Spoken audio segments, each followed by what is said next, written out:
Esta noche quiero que vayan conmigo a Primera de Juan en el 5º capítulo.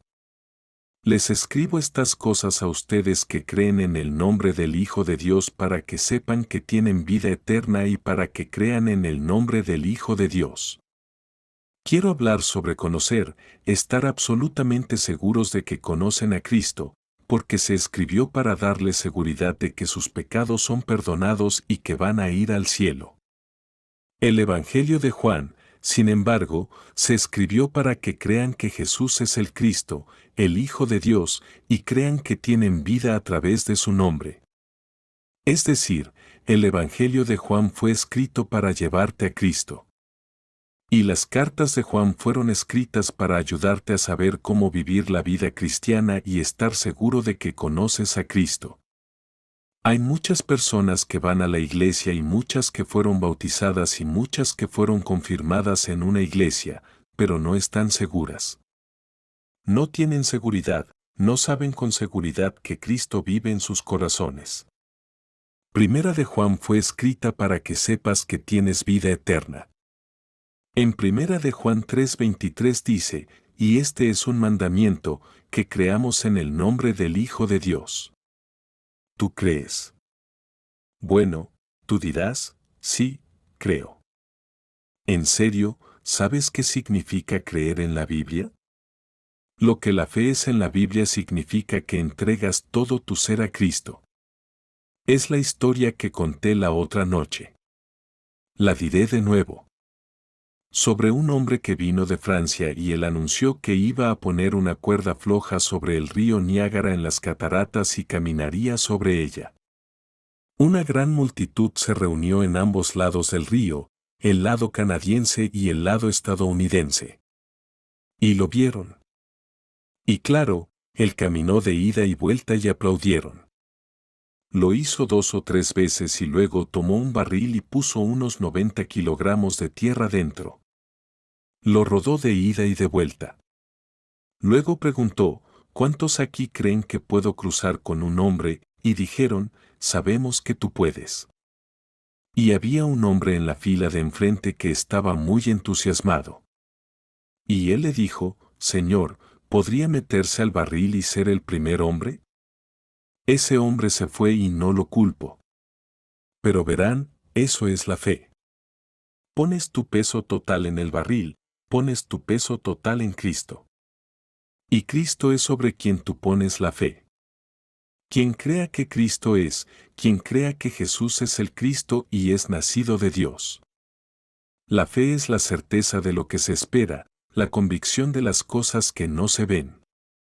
La fe real conlleva la idea de compromiso, no solo creerlo en la cabeza, sino un compromiso de tu vida. Cada fase de tu vida a Cristo, tu vocación, tus estudios, tu novia, tu novio, tu vida sexual, todo es entregado a Cristo. La primera pregunta es, ¿en verdad lo crees?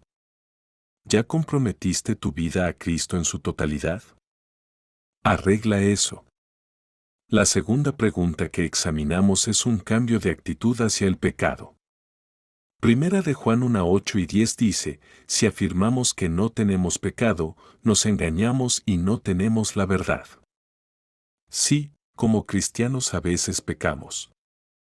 Podemos pecar sin saberlo porque hay pecados de omisión, pecados de comisión. Alguien a quien debiste ayudar, alguien a quien debiste sonreír hoy para animarlo y no lo hiciste. Pero dice, si confiesas tus pecados, Él es fiel y justo para perdonarlos y nos limpiará de toda maldad. Si pecas, hay remedio. Dios te perdonará si lo confiesas. Y la Biblia dice, la sangre de Jesucristo, su Hijo, nos limpia de todo pecado. La sangre que fue derramada en la cruz cuando Cristo murió tiene poder 2000 años después para lavar todos tus pecados.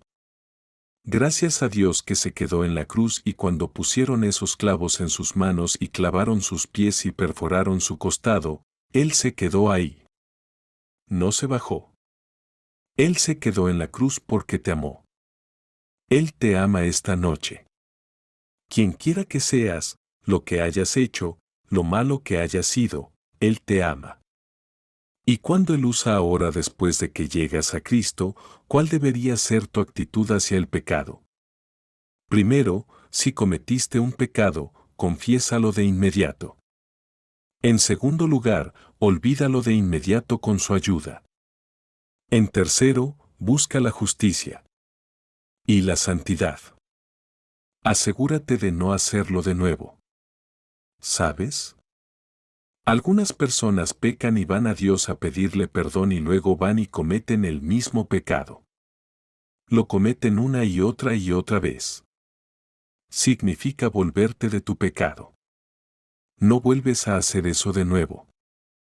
En el Salmo 23, David dijo, confortará mi alma. ¿Necesitas que conforte tu alma hoy? Hay cientos de personas aquí esta noche que son creyentes, pero necesitas dedicarle de nuevo tu vida. Necesitas entregarte de nuevo. Hay personas aquí hoy a quien Dios está llamando a ser misioneros. Hay personas esta noche que Dios está llamando para trabajar en la iglesia. Hay personas aquí esta noche a quienes Dios les pide que hablen con personas donde viven, donde trabajan, les hablen sobre Cristo. Y ese es trabajo misionero. Si eres miembro del cuerpo de Cristo y te has rebelado, puedes confesarlo y recibir el perdón y total restauración. Él restaura tu alma. Es una cosa maravillosa. Y luego la tercera pregunta es, ¿tienes deseo de obedecer a Dios? Primera de Juan 2:3 dice, y en esto sabemos que nosotros le conocemos y guardamos sus mandamientos. Lee el Nuevo Testamento y marca todos los versículos donde dice que deberías hacer esto o vivir de tal manera y descubrirás que has fallado. Una señal infalible del nuevo nacimiento es que queremos obedecer a Cristo. No obedezco a Cristo porque temo. No obedecerlo. Lo obedezco porque quiero. Amo a Cristo. Quiero obedecer su voluntad. Quiero hacer las cosas que Él quiere que haga como un devocional diario. Es difícil tener un devocional diario porque Él intenta evitarlo.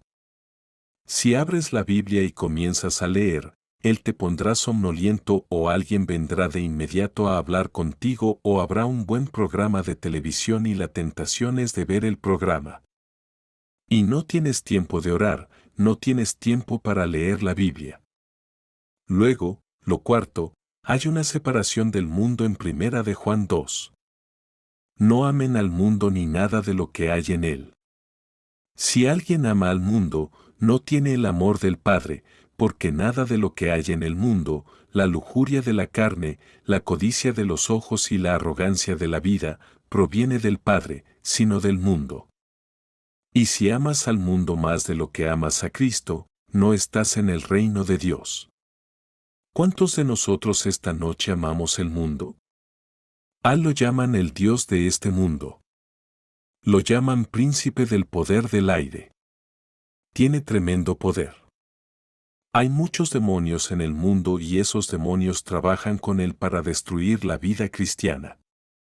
En el momento en que recibes a Cristo, Él va a ir tras de ti. Te va a tentar. Él traerá cosas a ti con las que nunca habías sido tentado. La tentación no es de Dios.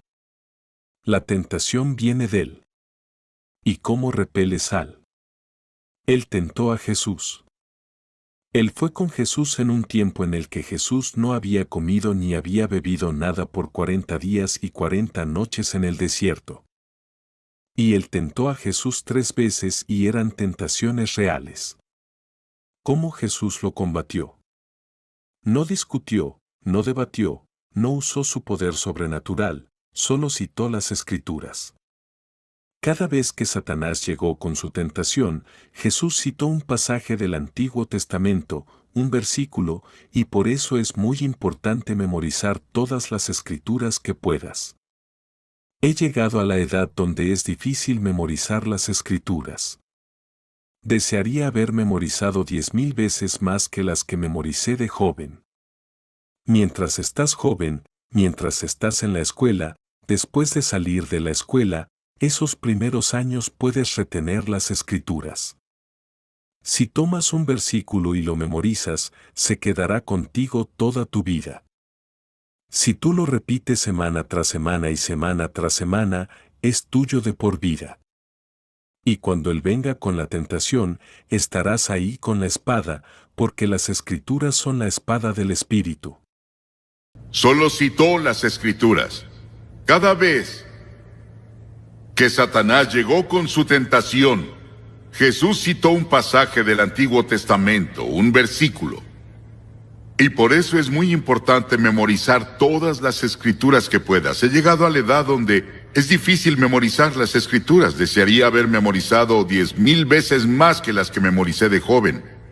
Mientras estás joven, mientras estás en la escuela, después de salir de la escuela, esos primeros años puedes retener las Escrituras.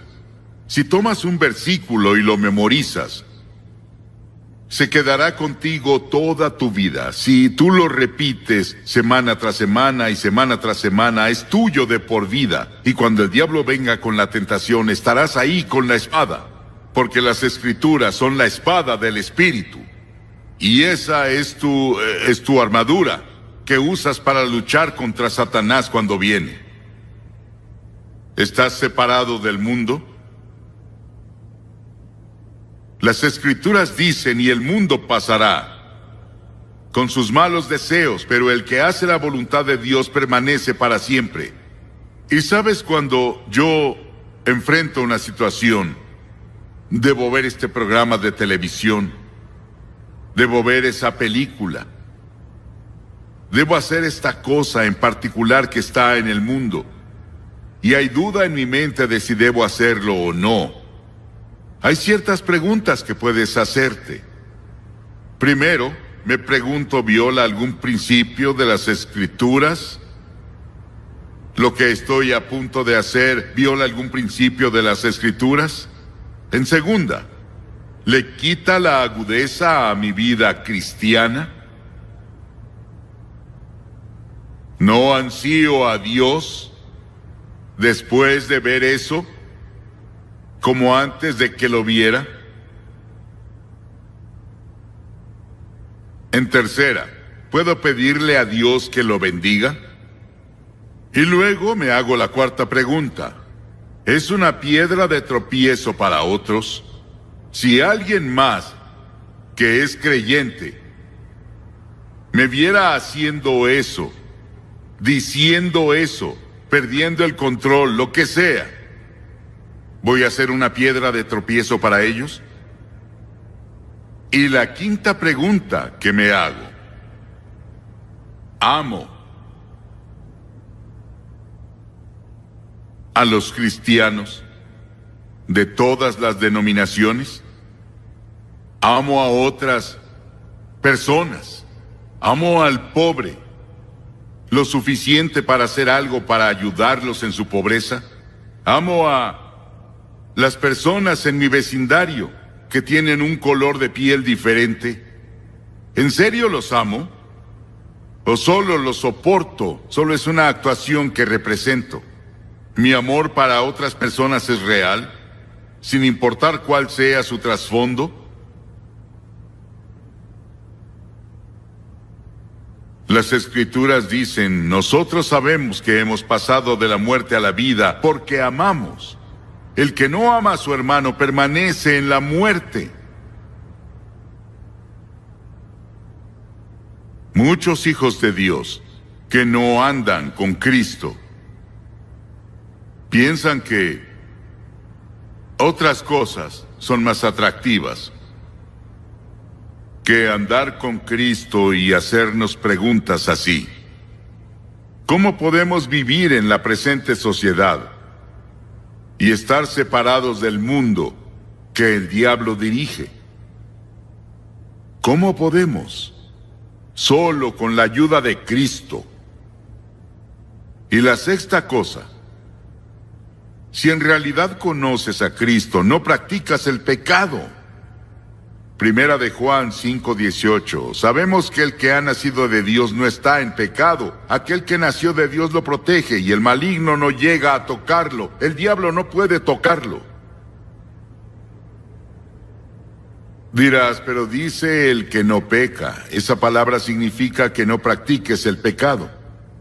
Puedes cometer un error, puedes gritar un momento, o puedes caer alguna vez, o 2 veces, o 10 veces, o 20 veces, o muchas veces.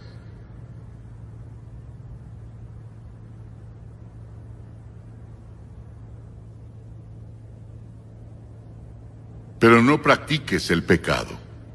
No lo hagas una y otra y otra y otra vez. Lo confesarás y lo olvidarás y renunciarás a eso. Señor, ayúdame. Soy tan débil. Necesito tu ayuda para vivir una vida cristiana. Y luego, 7, hay un testimonio del Espíritu. Si en verdad conoces a Cristo, lo sabrás porque habrá un testimonio del Espíritu en tu corazón. El Espíritu mismo le asegura a nuestro espíritu que somos hijos de Dios. ¿Cómo lo sé? No solo la palabra de Dios me dice, no solo mi vida me dice que conozco a Dios, también es como el niño que estaba volando una cometa y la cometa se perdió de vista, como las nubecitas que tenemos hoy encima de las torres. Las torres de televisión no se puede ver la cima porque las nubes la cubren. Y la cometa del niño desapareció, llegó muy alto, pero él la sostenía. No podía verla. Y alguien dijo, ¿qué haces? Él dijo, volando una cometa. Dijeron, no la vemos. ¿Cómo sabes que está ahí? Él dijo, siento que me jala. Y cuando conoces a Cristo, sientes el tirón de Cristo en tu corazón. Y sabes que vive en tu corazón. ¿Sientes el tirón en tu corazón? ¿Y tú? ¿Y tú? Si no estás completamente seguro de que Cristo vive en tu corazón y estás totalmente comprometido con Él, puedes hacerlo en este momento en que una gran transformación tendrá lugar en tu vida. Sabrás si tendrás el poder que no tienes. Estamos hablando de ceder totalmente, no solo ante ti mismo, ni a tus amigos, ni a las cosas materiales, sino ceder ante Cristo. Una mente entregada te hace un cristiano inteligente. En segunda, una vida sexual entregada te hace un cristiano dinámico. Sí, el sexo no tiene nada de malo. Dios nos lo dio. Es uno de sus grandes regalos para nosotros. Es para que lo disfrutemos. Es para que la raza continúe. Y podemos disfrutar del sexo, pero dentro de los límites del matrimonio. El sexo es para la reproducción humana y para el cumplimiento del amor marital. Y las otras funciones para las que intentamos usar el sexo son simplemente problemas espirituales no resueltos que solo Cristo puede resolver.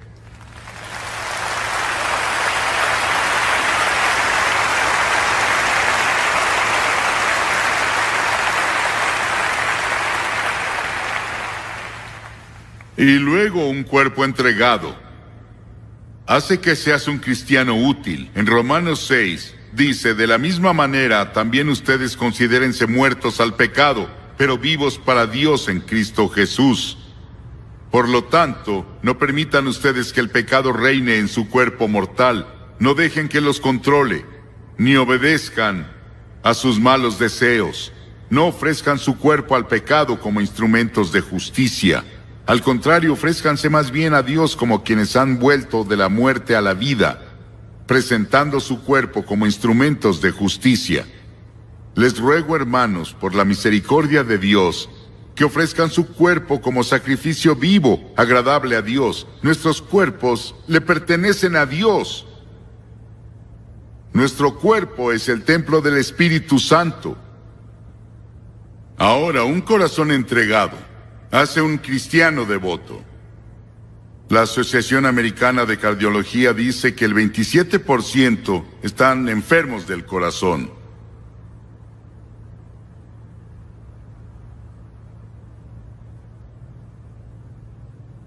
Pero también tenemos enfermedad espiritual del corazón. La Biblia habla de eso en Proverbios 12. El engaño está en el corazón. Proverbios 14. El hombre es inconstante en su corazón. Proverbios 18. El corazón del hombre es malvado. Proverbios 22. El pecado ata el corazón. El problema real del corazón del hombre es espiritual. Por eso necesitas ir a la cruz, a buscar perdón, a encontrar una nueva vida. Y Él dice que te dará un corazón nuevo y te cambiará por completo. Y finalmente, una voluntad entregada te hará un cristiano convincente y determinado. Una voluntad entregada. Verás, hay 3 hombrecitos dentro de todos. Está la mente, están las emociones y está la voluntad. Las Escrituras dicen, quien así lo quiera, que venga. No dice que quien lo consiga, o quien lo entienda, o quien lo merezca. Lo que dice es quien lo quiera. La puerta al reino de Dios está abierta para todas las personas aquí esta noche. Para vivir una vida victoriosa, vivir una vida gloriosa en la que conoces tu destino, conoces tu propósito y significado. Leí hace unos años que tuvieron una gran reunión en Inglaterra de obreros. Dwight L. Moody les habló y para terminar dijo: les ofrezco a Jesucristo, Cristo quien murió en la cruz y resucitó por ustedes. Les ofrezco a Cristo. Quiero que se levanten y digan, quiero o no quiero. ¿Lo recibo a Él o no lo recibo a Él? Y un hombre se levantó vacilante y dijo, yo quiero. Y otro dijo, yo no. Otro dijo, yo quiero. Y otro dijo, yo no. Otro dijo, yo quiero. Y otro dijo, yo no. Y la audiencia estaba dividida. La mitad dijo, seguiré a Cristo, lo serviré, me entregaré a Él. Pero la otra mitad dijo, yo no quiero. ¿De cuál serás tú? ¿En qué grupo estarás? Porque verás, cuando respondes, también puedes decir, no quiero. ¿Quién vas a ser esta noche? Voy a pedirte hoy que digas, quiero. Hasta donde puedo entender, recibo a Cristo en mi corazón. Y quiero vivir el tipo de vida del que has hablado. No tengo fuerza. Y no tengo la energía, siento que no puedo hacerlo. Pero estoy dispuesto a empezar. Estoy dispuesto a decir hoy, con la ayuda de Dios, entrego mi vida a Cristo como Salvador, Señor y Maestro. Y Él te hablará sobre servirlo en otras partes del mundo. Mi hijo mayor Franklin acaba de volver de Sudán. Él dijo que vio sufrimiento a una escala que no había visto en ningún lado en sus viajes por el mundo. ¿Qué haría Dios con algunos presentes en lugares así? ¿Qué vas a decir? ¿Quiero o no quiero? Te voy a pedir que te levantes de tu asiento todos los que digan quiero. Y quiero que se levanten y vengan y se paren aquí enfrente, como han visto cada noche. Y digan hoy, le abriré mi corazón a Cristo, lo recibiré, me entregaré a Él. Quiero saber que voy a ir al cielo. Quiero saber que voy a vivir para Cristo. Quiero servirlo. Si estás con amigos o parientes, te esperarán. ¿por qué te pido que vengas públicamente? Porque Jesús dijo, si no estás dispuesto a reconocerme ante los hombres, yo no te reconoceré delante de mi Padre que está en el cielo. Hay algo sobre venir al frente y pararse públicamente que complace a Cristo y ayuda al compromiso. Si estás en el coro, ven. Si eres un maestro de escuela dominical o si eres incluso pastor de una iglesia y no estás seguro cómo estás ante Dios, levántate y ven. De Dios es una palabra infalible. En muchos puntos de las Escrituras, la Biblia predice el futuro día del juicio y el período futuro del juicio que vendrá sobre el mundo. Bueno, Jerusalén fue juzgada, como Jeremías predijo. Él dijo, a menos que Jerusalén se arrepienta de sus pecados, serán juzgados. Y juicio vino entre los que fueron llevados cautivos por Nabucodonosor a Babilonia, a 2.400 kilómetros. Estaba el joven Daniel y sus amigos, eran adolescentes, y fueron llevados a Babilonia. Daniel fue uno de los jóvenes que fue elegido especialmente por Nabucodonosor para que se lo llevaran a Babilonia y lo entrenaran en su corte. Y lo entrenaran en todas las artes y las ciencias de los babilonios. Cuando este capítulo comienza, Nabucodonosor está muerto.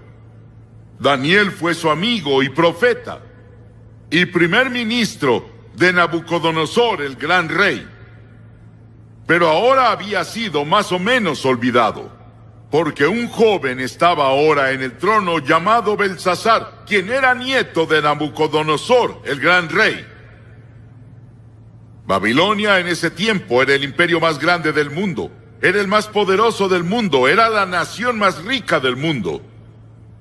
Y la Biblia nos muestra a Belsasar, el rey, era joven, rico y poderoso, pero al mismo tiempo egocéntrico y egoísta.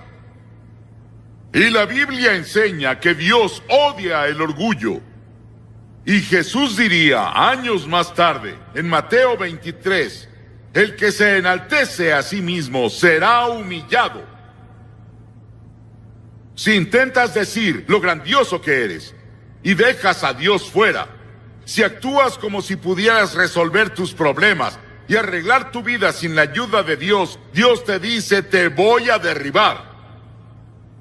Y luego él era un hombre muy despreocupado, era un vividor, le gustaba lo fácil y el placer, y la Biblia dice, ¡ay de los reposados! En este país reposamos, en comparación al resto del mundo. Y Belsasar había ganado algunas victorias militares. Y su padre, quien era un gran general, estaba en las fronteras llevándolos de victoria en victoria. Él decidió que quería celebrar y decidió dar un gran festín. Y sería el festín más grande que Babilonia hubiera visto.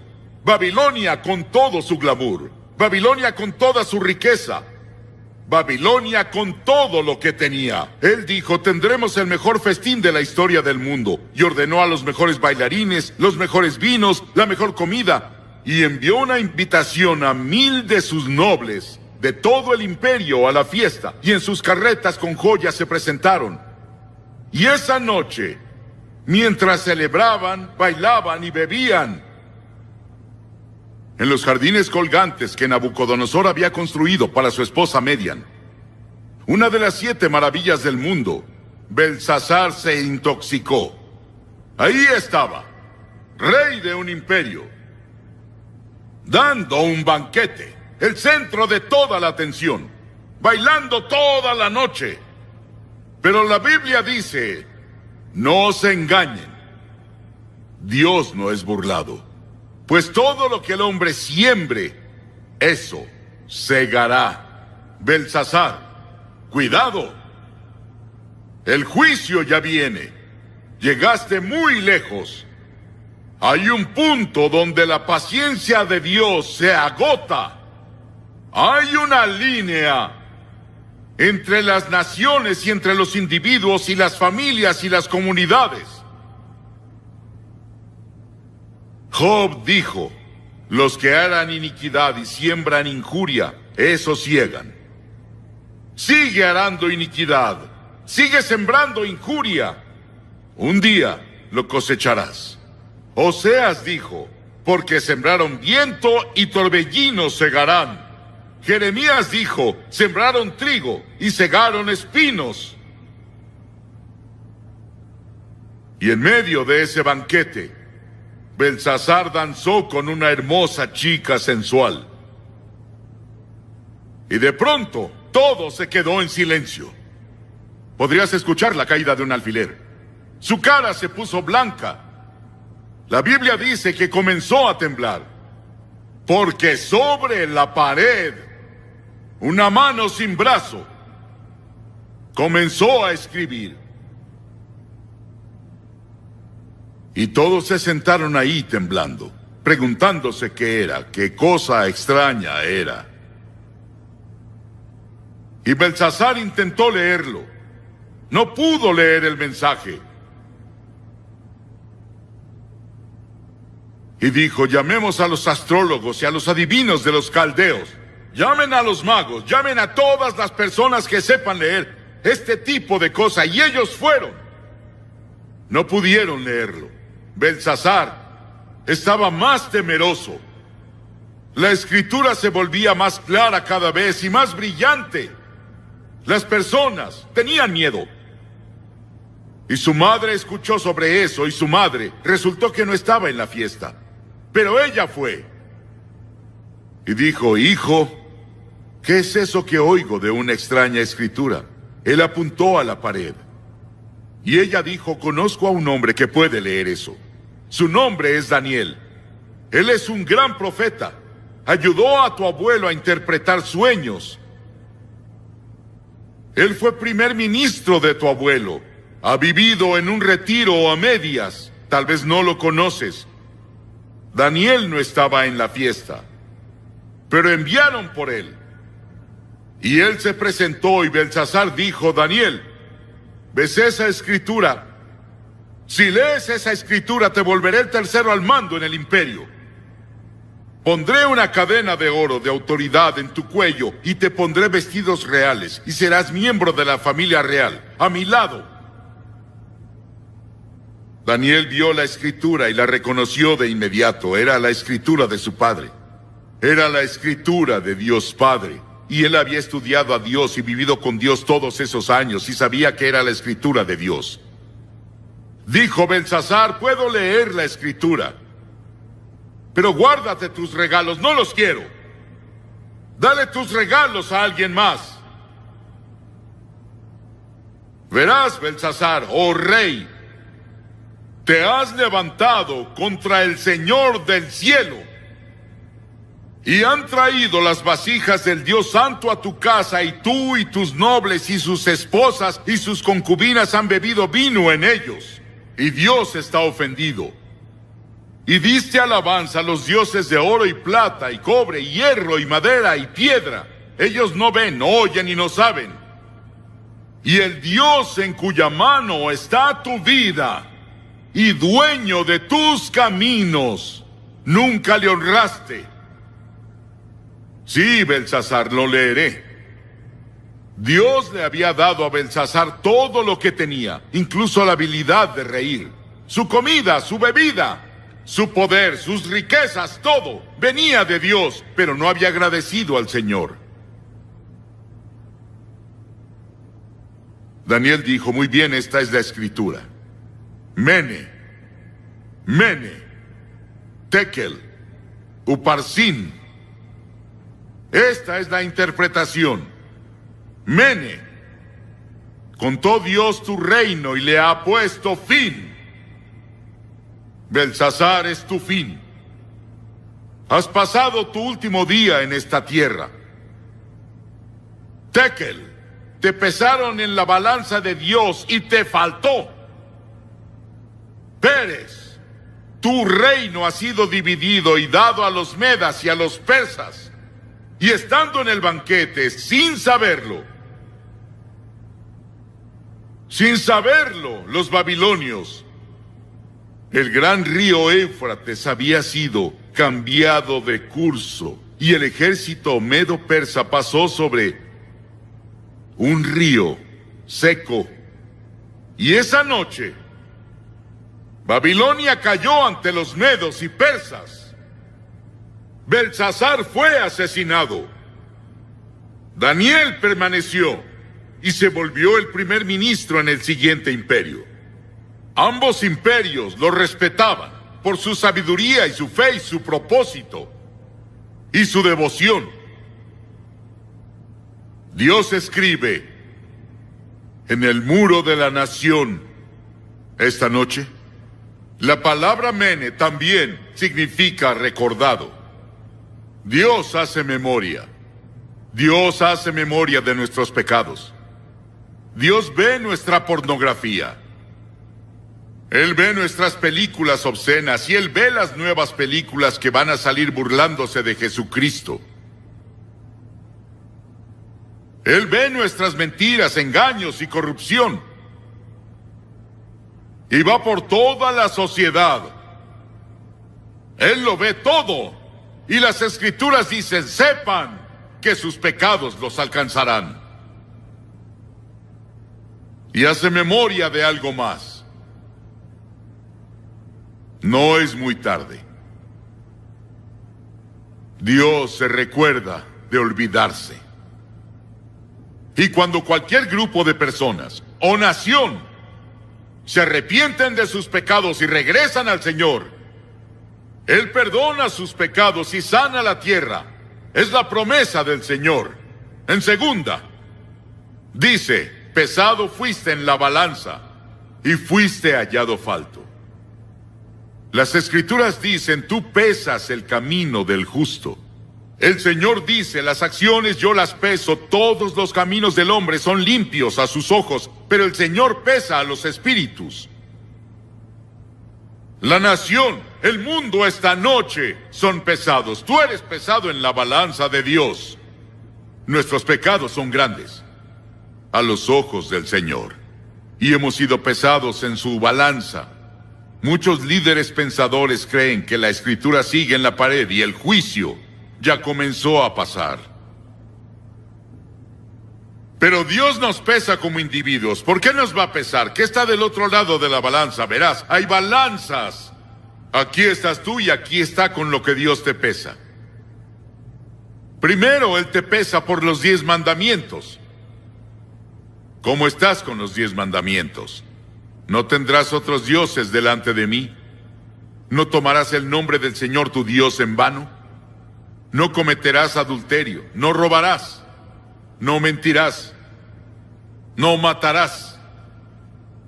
Todo eso está en los 10 mandamientos. Y la Biblia dice que si ofendemos en un punto, somos culpables de todos. Si rompiste un mandamiento una vez en tu vida, es lo mismo que romperlos todos. Y dirás, claro, he roto al menos 1 o 2. Entonces eres culpable de todos. Y es la razón por la que la Biblia dice que todos somos culpables. Por esa razón Jesús dijo, el que no tenga pecado, que tire la primera piedra a la mujer atrapada en adulterio. Ninguno de esos líderes religiosos pudo hacerlo, porque todos hemos pecado. Todos pecaron y están destituidos de la gloria de Dios, y todos estamos bajo el juicio de Dios. No solo vamos a ser pesados por los 10 mandamientos, sino que seremos pesados por la ley del amor. Mateo 22, Jesús dijo, amarás al Señor tu Dios con todo tu corazón y con toda tu alma y con toda tu mente. Este es el primero y grande mandamiento, y el segundo es semejante. Amarás a tu prójimo como a ti mismo. De estos 2 mandamientos, dijo Jesús, depende toda la ley y todos los profetas. Todo se resume en amor.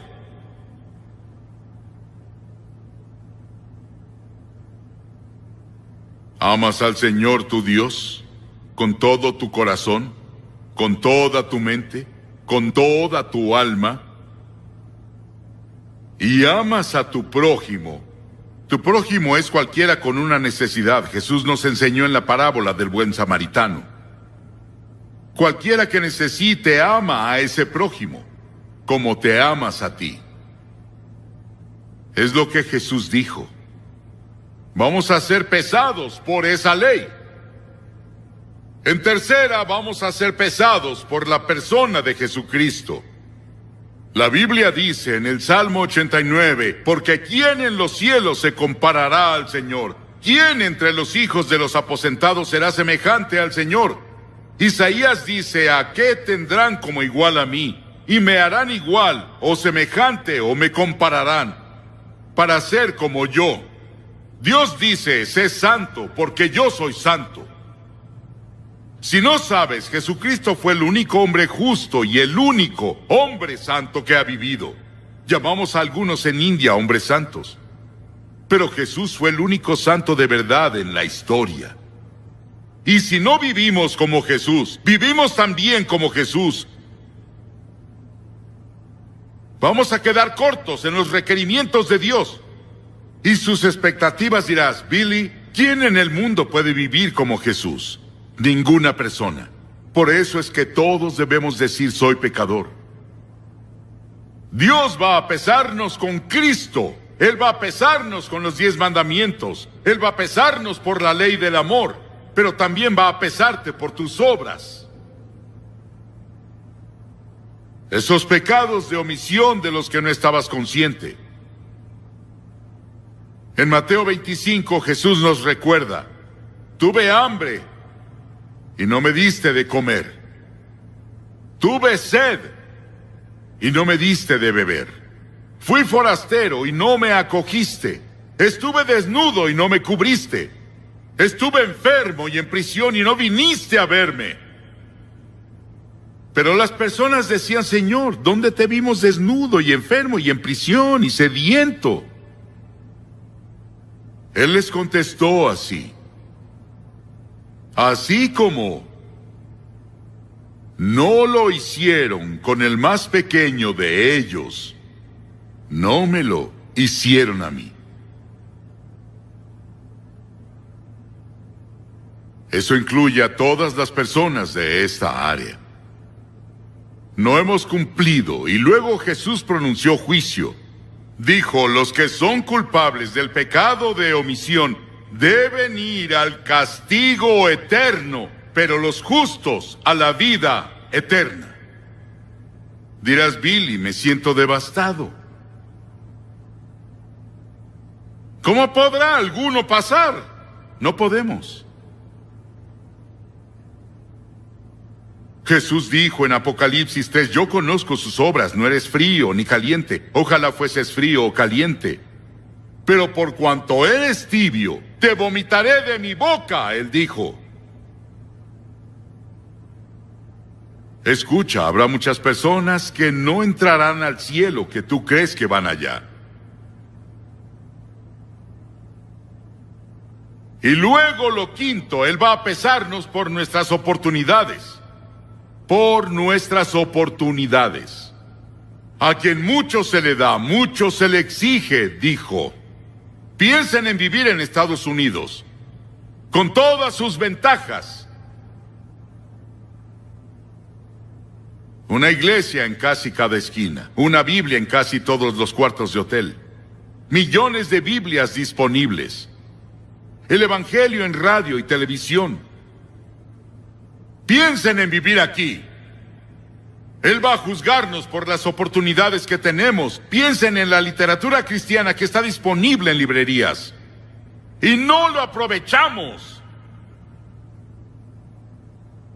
A quien mucho se le da, mucho se le exige. Dirás, Billy, incluso en eso yo no puedo hacerlo. No. Pero la gloria de todo esto es que hay un evangelio. Y el evangelio son buenas noticias para las personas que están sentadas aquí diciendo, bueno, soy culpable. La buena noticia es que Dios envió a su Hijo Jesucristo a la cruz a morir por ti. Y Dios tomó esos pecados tuyos y esas fallas tuyas y las puso en Cristo. Él se volvió pecado por nosotros.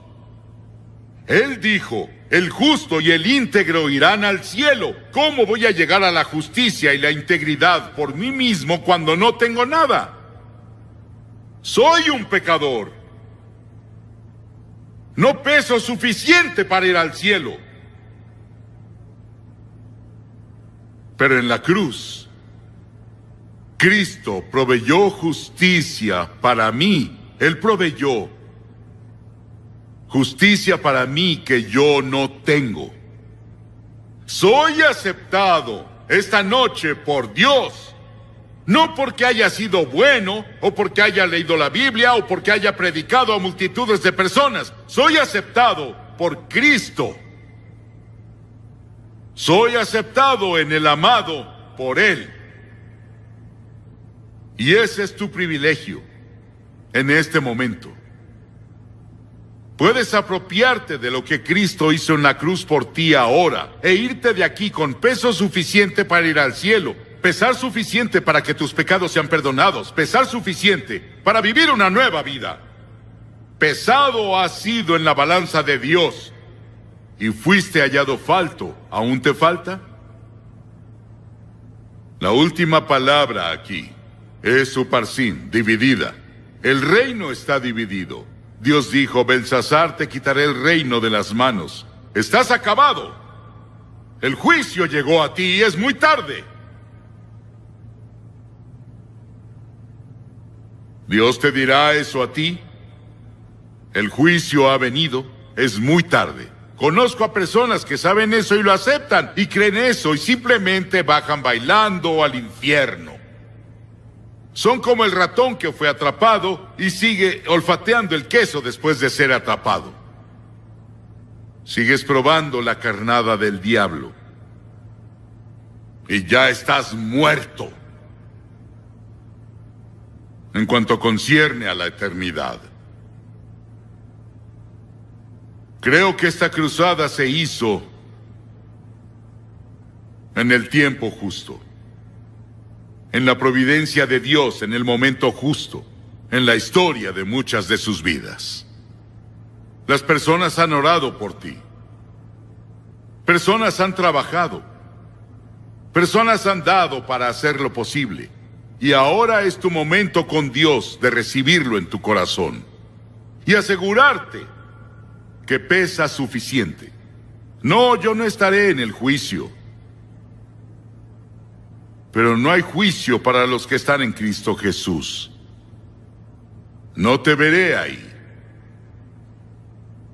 El juicio que yo merecía lo tomó Jesucristo en la cruz.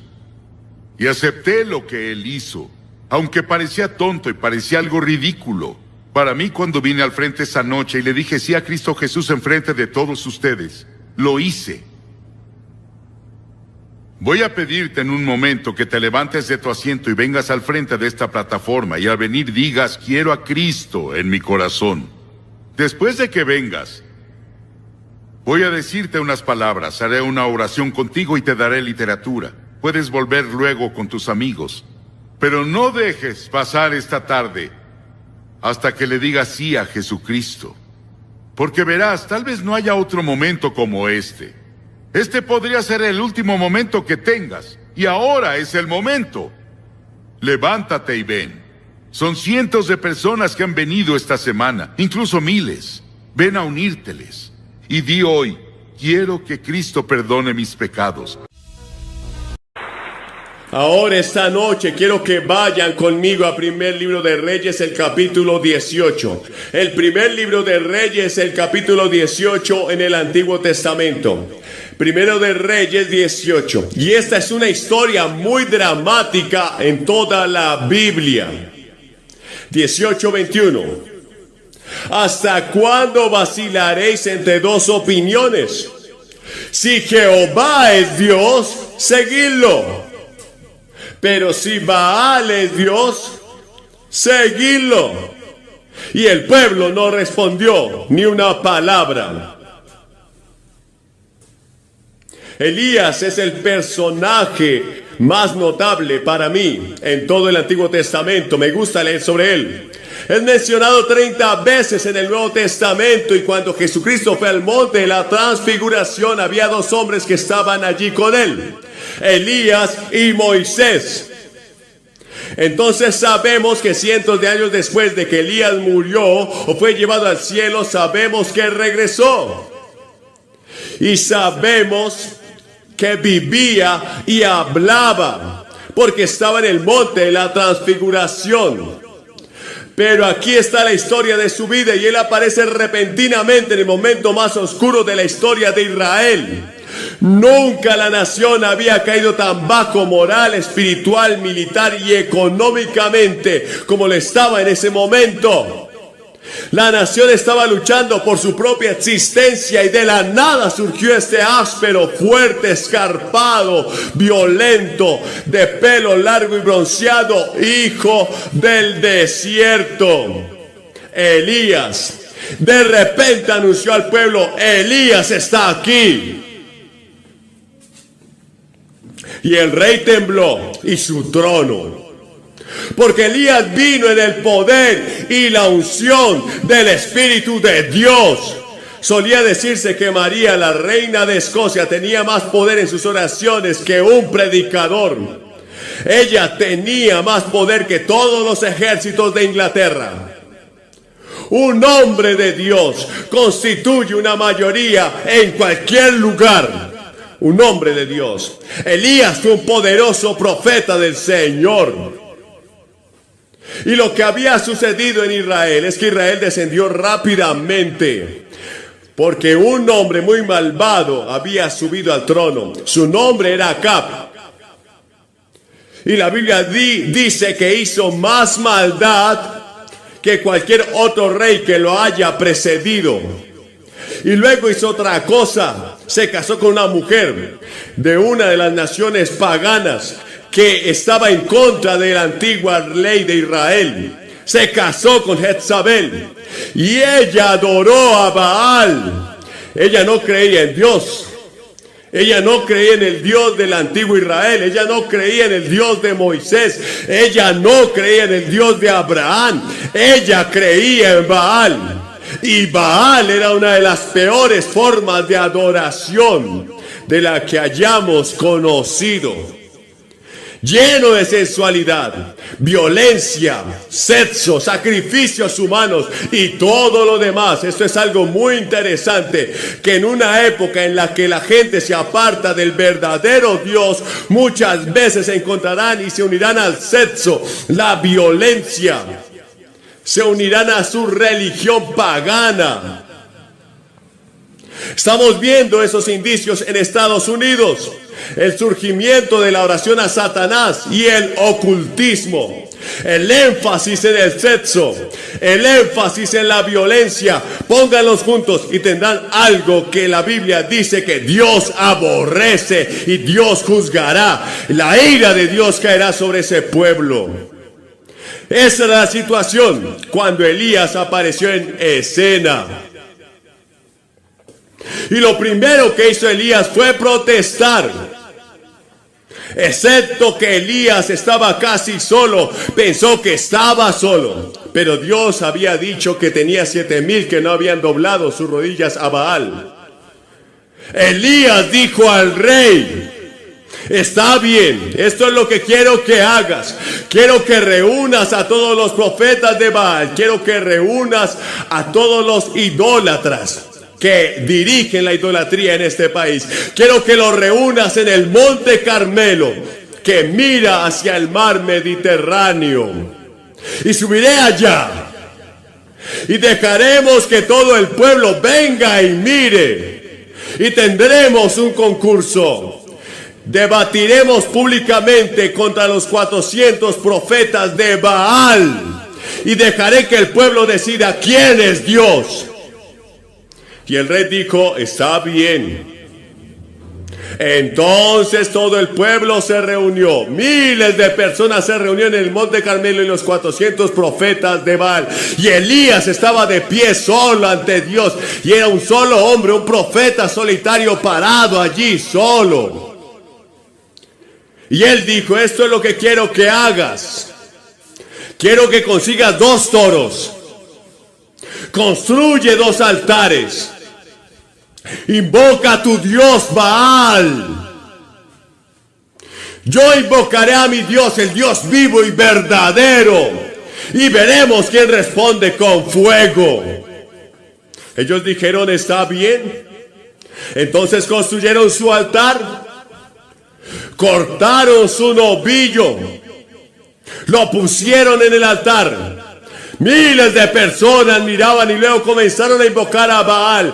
Dijeron, oh Baal, Baal, Baal, responde con fuego. Sabemos que es el verdadero Dios.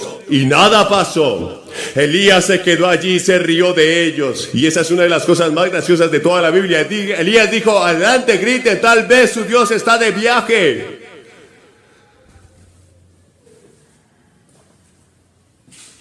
Y desde la mañana hasta el mediodía gritaron.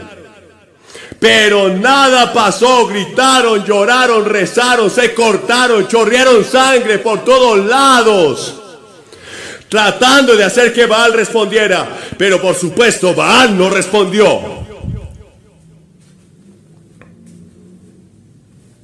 Entonces Elías dijo, muy bien, es hora que me toque a mí. Y dijo, muy bien, construiré el altar. Y reconstruyó el altar. Pusieron el becerro sobre el altar. Y él dijo, ahora quiero que 12 barriles de agua sean vertidas encima del sacrificio. Y cavó una zanja alrededor y la llenó de agua. Y todo estaba empapado. Entonces Elías invocó a Dios. Y descendió fuego del cielo. Y quemó el becerro y quemó el altar y quemó todo. Y el pueblo dijo, solo Jehová es Dios, no hay otro Dios. Y Elías ganó ese día y salió victorioso en el monte Carmelo sobre los profetas de Baal. Quiero que se fijen, quiero que estén aquí. 3 grupos de personas. Un grupo, un hombre, Elías. Del otro lado, 450 profetas de Baal. Todos expertos en religión, filosofía, psicología. Y entre ellos estaba toda la masa de personas que no estaban seguras de nada. No estaban comprometidas, no estaban seguros si Baal era Dios, no estaban seguros si Dios, el Dios de Elías, era Dios. Sus tradiciones antiguas los hacían creer que Jehová era Dios. Sin embargo, su interés era complacer al rey y ser relevantes y estar dentro. No querían envejecer a la moda tradicionalista y fuera de sintonía. No querían ser atrapados, no creer los 10 mandamientos si eso fuera la moda. Verán, los hombres siempre han sido algo caprichosos, vamos tras las modas. Eso es cierto en cada generación. Y la moda en este momento era creer en Baal. Con toda libertad del sexo, la sensualidad y la violencia. Ahora a ellos no les gusta el sacrificio humano, pero toda religión exige algún tipo de sacrificio. Entonces lo que debían hacer era tomar bebés, muchas veces un bebé elegido, y ponerlo en las manos de ese gran Dios, y el bebé era quemado, y deberían a sus bebés como sacrificios humanos. Esa era la adoración a Baal. Pero luego había muchos que eran seguidores secretos del verdadero Dios. No creían todo ese truco de magia sobre Baal. Tenían un sentimiento de culpa al respecto, pero tenían miedo. Tenían miedo de defender a Dios, miedo de defender lo que creían que era la verdad. Por lo que no tomaron una posición pública. Verás, Jesús exige una posición pública. Por eso le pido a la gente que se ponga de pie. Él exige una exposición pública. No puede ser un seguidor secreto de Jesús y complacerlo. No puedes hacer eso. Debe ser pública y abiertamente. Yo no tomaré mi posición abiertamente por ti en el cielo. Y sin la intercesión de Jesucristo, ninguno de nosotros lo lograría. Y luego Elías dijo algo a toda esta gente: si el Señor es Dios, síganlo. Pero si Baal es, entonces síganlo. Y él dijo: tomen una decisión. Dios no va a permitir que tengas un altar al Baal en tu hogar y al materialismo en tu hogar, y luego vayas a la iglesia el domingo y pienses que todo va a funcionar. Tienes que salir con un compromiso por Jesucristo. Él debe ser primero y el Señor en cada área de tu vida, si quieres ser aceptable ante Dios. Ahora la gente había visto la evidencia, sabían que Baal no podía darles paz, gozo y felicidad. Ellos sabían eso, ¿sabes? En nuestras estrellas más famosas dicen el otro día: no llamaré a ninguno por su nombre. Pero uno en la revista citó diciendo esto: fui la víctima del sueño americano. Me criaron para creer que cuando encontrara el éxito, automáticamente sería terriblemente feliz. A todos nos enseñaron eso. Bueno, obtuve el éxito, dijo él. Pasé 21 años creyendo que tan pronto como todas estas cosas sucedieran, todos mis problemas desaparecerían. Bueno, no fue así. Fue una gran desilusión, dijo. Y ahora solo tiene 21 años. 21 años pasando. 21 años llevando el dolor, aunque es famosa en la televisión y en las películas en todo el mundo. Pero no es feliz y ha sido una gran desilusión. ¿Ves que Baal no puede traer paz interior y satisfacción al corazón humano? Lo dijo Pascual, un gran científico. Dijo: la felicidad no está ni dentro ni fuera de nosotros. Está en Dios. Y solo cuando Dios está en nuestro corazón, la felicidad está dentro de nosotros y fuera de nosotros. ¡Qué cierto es eso! La felicidad y la paz y el gozo vienen al conocer a Dios. Baal no pudo responder a sus necesidades más profundas, sus grandes preguntas filosóficas: ¿de dónde vengo? ¿De dónde estoy? ¿A dónde voy? Baal no dio respuestas. Tampoco el capitalismo ni el materialismo. Y el secularismo y el humanismo. Se encuentra solo en una relación con Dios. Ya ves, fuiste hecho para Dios. Hecho a la imagen de Dios, hecho para la comunión con Dios, y puedes intentar todo en tu vida y en 1000 direcciones diferentes para encontrar algo y nunca lo encontrarás. He visto a hombres esforzándose por convertirse en científicos brillantes, y conozco a algunos científicos muy brillantes en Estados Unidos, y son miserables. He visto a hombres pasar su vida ganando dinero, y conozco a algunos de los hombres más ricos de Estados Unidos, y son miserables. He visto a hombres esforzándose toda su vida para obtener poder político. Y obtienen poder político y obtienen cargo que buscan, pero no les brinda paz y gozo y felicidad y satisfacción que esperaban. Pero hay algo interesante. Nunca he visto a una persona entregar su vida a Jesucristo con sinceridad, pero no encontró lo que buscaba. Él satisface los anhelos más profundos de nuestro corazón y de nuestra vida. Ahora Elías nos enseñó una cosa y Jesús también la enseña. Debes hacer una elección. Tienes voluntad propia y tienes que decidir. ¿Cuánto tiempo vas a aguantar entre dos opiniones? Jesús dijo: hay dos caminos. Ahora la Biblia dice: hay un camino que al hombre le parece derecho, pero su fin es camino de muerte. Algunos de ustedes piensan que está bien y que está en el camino correcto ahora. Date cuenta de que estás llevando un camino de perdición. Jesús dijo: hay dos caminos, el camino ancho y el camino angosto. El camino angosto lleva a la vida eterna, el camino ancho a la destrucción. Y cada persona en esta audiencia esta noche tiene que escoger un camino. ¿En cuál estás?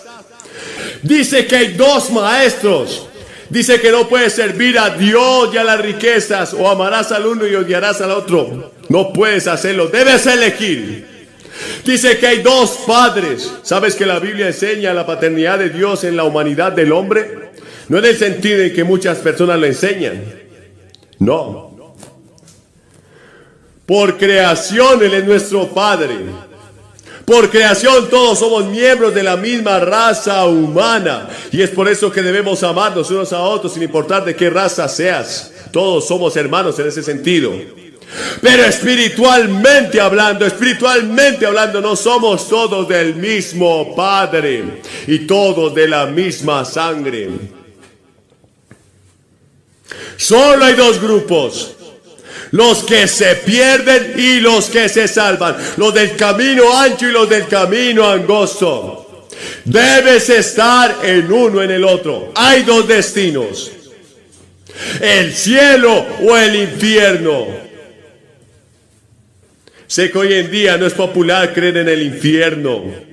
Puedes creer en el cielo, pero la gente preferiría no pensar en el infierno. No te culpo en ese lugar terrible. Pero la Biblia enseña que hay un infierno. La Biblia lo enseña. Hay un infierno donde los hombres van a estar separados de Dios para siempre. Hay un cielo donde vamos a tener comunión con Dios y con Cristo para siempre. Debes hacer una elección. Jóvenes, tienes que hacer una elección. Esta es una elección que no puede depender de tus padres.